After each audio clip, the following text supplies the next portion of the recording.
Wahoo! I've got a baby. I'm expecting a Waluigi in September. Listen to me, kids. Being homeless is no joke. The things I've had to do. Anyway, I know Mitten Squad literally just did a Mario challenge a couple of days ago, but I swear this is just horrible convenient timing. I literally finished the challenge I was doing. Here's a reenactment. I spent 12 hours on the run, then I come onto my computer with a job well done and a smile on my face and see that Mitten Squad had just uploaded his first ever Mario challenge. Mamma mia! The moral of this story is that after this video, you should go check out Mitten Squad's video because his content is pretty awesome. So, can I beat New Super Mario Bros. Without touching a single enemy? Without touching any of the baby dinosaurs? Without touching the lamest stage of Gandalf's evolution? Without even touching Big Boy Bowser at the end? The answer to these questions may surprise you. And I'm not alone on this journey. Today, I have with me none other than TetraBitGaming himself. What's cooking, gamers? That's right, I'm TetraBitGaming, and I cover a bunch of stuff over on my channel, from unused content to gaming mysteries, and of course, a fair amount of dumb Mario challenge videos as well. This is my first ever collab, guys. I'm finally not alone. Okay, so what are the rules? Well, it's in the title. We're good as long as we don't touch an enemy in any way. I mean, it shouldn't be hard. Mario already has a bunch of restraining orders against the people of the Mushroom Kingdom, but that's a story for another day. Also, yes, I say Mario, I don't say Mario. I pronounce it Mario. And a lot of people hate this. To a lot of people, it's pronounced Mario. That's fine, that's how it's spelled after all, but for some reason, whenever I say Mario, people stop the conversation and go, whoa, what did you just say? No touching means we can't jump on a single enemy, whether that's a Goomba, a turtle, or a small baby dinosaur. We can't even jump on these holly jolly caterpillar guys. No touching also means we can't take damage, else it's the endless abyss for us. We also can't get damaged during any boss battles because if we do, we'll have no weapons to use against the reptile scum that stand in the way between us and our princess. To sum things up, we can only use the flower power and can't take damage unless it's from a non-enemy. Also, we're not going to be using any of my epic music in this video, okay? It'll just be happy fun time Mario music. Also, I have a plush out right now. It's only available for 2 more weeks, and then after that it's gone forever, so get one now. Peach loves it, and look at how cute it is. So get one, or get a few, using the link in the description down below. So on the title screen, we have a choice of 5 characters to use. Cuckboy Simplord, Lengthy Green Italian Man, Mushroom Boy, the Little Pink Sweetheart, and I'm running out of names, I don't know. I picked the Simp. Alright, now get this. I bet you've never heard this one before. Bowser kidnaps Peach for like the 10th time this year, so Mario and the boys and girl take flight into the atmosphere, and Mario takes it upon himself to go on a dangerous adventure full of death, suffering, and tragedy. All to get a little kiss from the princess. Seems a little excessive, I'm not gonna lie. But I guess Mario is only thinking with his other head, so understandable. The adventure begins. Level 1 was easy. I mean, I did fail immediately, which was pretty embarrassing, but I think I handled it pretty well. I do want to mention, anytime I took damage, I'd just throw my body into the nearest crevice and restart the level. This isn't a perfect no damage run. I'm good, but I'm not that good. Level 1-2 is where I got the flower power, and oh boy, this was a keeper. The flower power is an ultimate weapon of mass destruction that annihilates any vermin in its path. Perfect for what we're trying to accomplish today. After beating the level, I decided to go to Toad's house to see what was up. He offered me some mushrooms and a gold star if I could guess the guessing game right. And I'm proud to admit that yes, I did in fact win the game. I was so freaking excited, man. The castle was a spooky affair. I wasn't allowed to jump on the skeletons because that would defeat the purpose of the challenge, so I narrowly dodged each one, my hands shaking nervously after every successful jump. I wasn't used to playing in this 2-dimensional plane and it was freaking me out. And then, trouble. I was brutally crushed between the giant cogwheels of the castle and was instantly sent to join all of my friends under the ground. Luckily, the Lord of Light brought me back, so I had a second chance at life. And this one didn't go to waste as I made my way to the final room. The dinosaur guy was surprised that I made it in one piece, but all I could do was laugh. You fool! Unlike your weak level 1 Squirtle friends, I am not easily killed. I proceeded to burn him alive. Here is where we met Yoshi. Now sure, Yoshi is a cool bro, and he can be extremely useful during a regular playthrough, but we made it a rule that we couldn't lick up or jump on enemies in any way, so all in all, he was pretty useless. I mean, if you think about it, and I mean really think about it, the story of Yoshi is kind of depressing. I mean, Yoshi's pretty much an enslaved dinosaur whose sole purpose is to be used for Mario's benefit, and Mario's completely fine with sacrificing Yoshi for the greater good, even though Yoshi is pretty well a newborn baby at this point, freshly hatched from an egg not even like 10 minutes ago, but oh well, you didn't come here for us to talk about the twisted morals of the Mushroom Kingdom, right?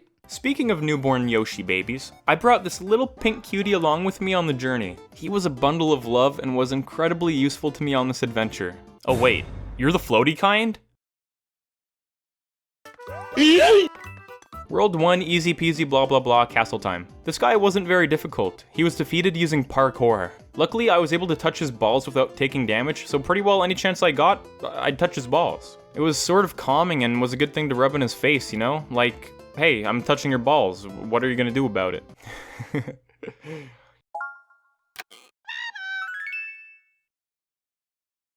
Now get out of here. 1 star? The ad said 3,000. I missed the part where that's my problem.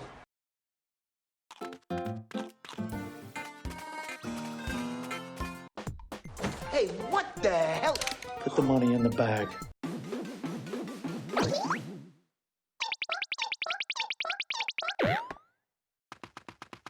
You could have taken that guy apart. Now he's gonna get away with my money. I missed the part where that's my problem. The first 2 levels are easy, so we'll just skip to the castle. Arguably, this boss fight is even easier than the first one, at least when flower powers are concerned. Then we have the Maze of Anger and Confusion. To stay within the rules of this challenge, we didn't want to touch these guys, and although it wasn't too tough to avoid them, boy was it ever annoying. Here we got slapped up by one of the green guy's spiky balls, but because it wasn't an enemy that was touching us, we just accepted it and moved on. This logic also counts for the electricity in the future castles and any projectile enemies that can shoot at us. Now thinking back, this should have been a no damage run too. Oh well. Next up on our boss list is the Black Koopa. Now this guy is tricky because he literally throws pieces of his friend at you to try and kill you. All we really did here was avoid his friend and then shoot him at the end of his friend throwing stage. Next up is the water world. I was frigging bawling, man. I was so powerful and my reflexes were so good that I felt like I could catch a fly out of the air with chopsticks. I was goddamn unstoppable and the sea crabs were terrified of me. Then we have an underwater level, and holy f***, do I ever hate these squid pieces of shit. I don't believe in animal abuse, but if any creature would turn me to the dark side, it would be Squidward here. Other than that, the little fishies were cute and adorable and I had no other issues. Wow, 6 extra lives, not bad. Here was our biggest issue during this challenge. The stupid dinosaur guys throwing their heads onto our feet. Sure, it was tough avoiding damage, and it was tough trying to maneuver around the adorable little creatures of the Mushroom Kingdom without jumping on their heads. But these Koopa guys have a death wish or something, because right when we thought we were doing well, they would throw their bodies at us and we'd have no choice but to jump on their heads. I don't know, I'm starting to think they knew we were doing a challenge run. The ghost houses were super easy, no point in talking about them. The last castle of World 4 is surprisingly tricky. These little missiles look like they're easy to dodge, but newsflash, they can get pretty tricky if you have to keep replaying these levels over and over again like I did. Now this guy was pissing me off. Look, I'm not the type of gamer to lose 50 times to the same boss and just say, "Aw shucks, better luck next time." I get mad! I called this guy so many bad names that it makes me a little nervous to ever livestream in the future because I'll probably get my channel deleted. The problem with this guy is those streams of water that shoot up from all sides. Sometimes I'd try to dodge his shell and end up plowing my head right into it. Other times he'd fling his body into me and my slow reaction time would make me accidentally stomp on his head. But eventually, after wasting 2 hours of my life on this guy, I beat him. The celebration I had was grand and goodness was it well deserved. I then immediately broke down crying when I realized we weren't even halfway done the game. Baby Bowser in the flying ship was so incredibly easy, and it was a nice break from the pain and trauma we had been dealing with for the last few hours. He's in a little bubble, so we can just touch him as many times as we want, and we're good. You just have to get him to shoot himself with his own bullets, and it's a GG. Large Creature World was oh so simplistic with my flower power, and it felt good to be this strong. I was slowly learning from my past mistakes, and I was becoming unstoppable. Snake Block Tower was a nice little break from the chaos as well. That is, until I found out at the end that there was no flower power waiting for me. I never condone committing big oof. but for this one very special occasion, it was necessary. This big guy was easy, and oh! Did you see that? Parkour. Can you guess what the toughest level in this entire run is? The final castle? The wizard battle? No. It's the big caterpillar level. At first, we were at a loss. Surely we'd have to touch one of these filthy creatures and fail the challenge here, right? Well, this would be the case if the flying squirrel suit didn't exist. To infinity and beyond! And so we ran at full speed, spread our wings, and took into the sky. I think it's about time for me to go, like I dive deep. Like I'm last week night. So then we made it into the castle and we fight this guy. The first few times he's kind of difficult, but after a while he became one of the easiest bosses in this challenge. Next, we've got the rock world. These black spiky guys were easily taken out with my flames, which made level 6-1 so much easier to work with. And the water level was decent. Fish don't do well against fire. Yeah, sure, the winged demon was pretty tough and I was stuck on him for a while, but all I had to do was remember his pattern to defeat him. Then we've got the electricity guy, and oh my god, for some reason this guy was my kryptonite. I think I was overthinking him or something, because for the life of me, I just could not get past him. I know, he's probably the easiest boss in the game, but for some reason I was being dumb and thought that I had to hit him in the middle when all along I could hit him easily from the sides and then bully him until he was dead. I'm stupid, okay? What do you expect? I'm wearing a goddamn Mario costume right now. Wahoo! Look, we're just going to be skipping most of the levels from this point. We'll only really be focusing on the important ones because most levels have the same strategy, more or less. Now we got the cool guy Koopa. Can you guess what the biggest problem with this guy is? Did you think of it? That's right, he loves to try and off himself by throwing his bald head into our feet. Now normally I'd be thanking the guy, maybe even shaking his hand, but all this was doing was making me wish I was never born. Like always though, eventually we gave him a little slap. Do you get to the Cloud District very often? Oh, what am I saying? Of course you don't. Now, it's time to talk about the wizard. The entire video has been building up to this point, and I'm here to finally release the tension. With the wizard zooming all the way around the map, was I able to light him on fire, or was it completely impossible? Well, it was definitely possible. It was so possible, in fact, that I beat him on my second try. Was that anticlimactic? Well then stay tuned for Big Bowser. And actually, all I'm going to talk about are the final 3 bosses and we'll be done. Ludwig was definitely a thorn in my side, mostly because with his 3 beefy bodies on the platform, it barely gave me any room to move, and getting ganged up by his clones was a real problem. He was no match for my firepower though. Then we've got Baby Bowser. At first we were a little nervous because he was flying high up in the sky and the only time he seemed to come down was to beat up the ground where we were standing on. We were worried that we'd have to time each fireball perfectly while jumping over his head and that he might take way too long to defeat, considering the time in the top right. But luckily he had another attack where he used his long arms to punch the ground, and this gave us the perfect opportunity to shoot our fireballs right at him. And so here we were, the final boss fight of the game. We've gotten this far without needing to touch a single enemy, so was it possible to beat the game this way? Bowser's first stage was simple enough.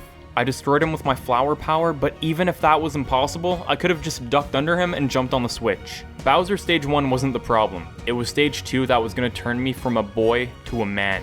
I wasn't completely sure that fire could even hurt this large chunky man, but it was worth a shot. Maybe I couldn't kill him and become the hero of the Mushroom Kingdom for the 20th time, but burning his little footsies was enough for me. This fight is difficult because not only do you have to dodge Bowser, but you also have to dodge his son and his son's bombs. After what seemed like days, I was ready to give up. Baby Bowser kept squishing me, the bombs weren't any better, and I think all I was doing was tickling Big Bowser's toes. Until... By the gods! So Lord Talos was on my side all along. It was doable.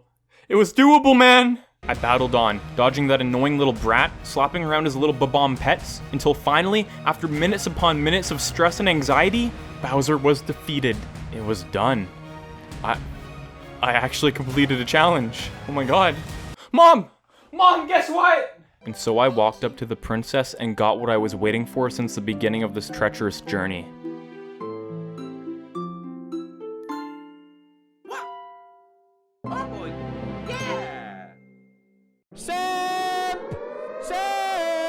Peach then told Mario how she just wanted to be friends.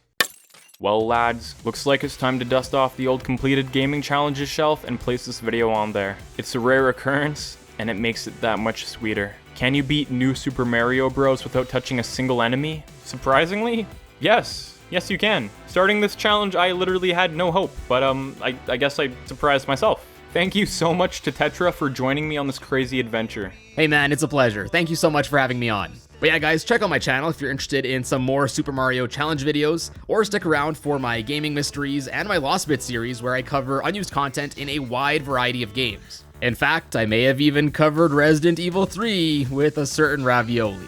Guys, before you go, don't forget to check out my cute Ravioli plushies. The link is in the description down below, or you can go to makeship.com/products/Dante-Ravioli. Thank you very much. Subscribe to me if you enjoyed this video, and make sure to click that bell. If you don't click that bell, you pretty well aren't subscribed to me, so make sure you click that bell. Thanks for watching. Check out the many other gaming challenge videos on my channel, except for the Paw Patrol one. Stay away from that. And I'll see you... thick boys! in my next video.